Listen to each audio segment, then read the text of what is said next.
সবাই জানেন যে গতকাল আমার মেয়ের একটি ভিডিও ভাইরাল হয়। ও বলেছে আমি নাকি এই বুইড়া বয়সে কেকের বিজনেস করতে আইয়া সংসারটা আড়াবেন আপনি, বুঝছেন খালাম্মা? সংসারটা আড়াইবেন, সব কিছু আড়াইবেন। আপনারা নিয়ে যা শুরু হয়েছে বাংলাদেশে, পরকীয়া করি। ভালো দেশে জন্মগ্রহণ করছেন। আপনি কেকের ব্যবসা করবে রাইসে এখন অনলাইনের ব্যবসাও করতেছেন।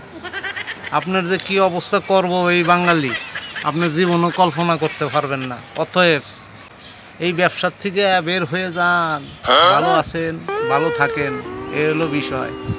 আর যদি মনে করেন যে এরকম চলাইবেন, আপনি ভিউ কামাইবেন, হ্যাঁ সুপার স্টার হইবেন, তাহলে এই জায়গায় থেকে যান। দেখবেন যে আরও কত কীর্তি বাইর করে এই বাঙালি, আরও কত ভিডিও বাইর করে এই বাঙালি। হ্যাঁ, এখন আপনি দোষ দিতেছেন কে করে, তাই আপনি কি করেন? চাপে পড়ে আমার মেয়ে পরকীয়া বাধ্য হয়েছে। এখনো পর্যন্ত ভালো হয়ে যা, ভালো হয়ে যা, বুঝছো? আমার তগো লেগা স্বামী নিজেই দেশটার পরকীয়া শেষ করে করে। আলাইলো।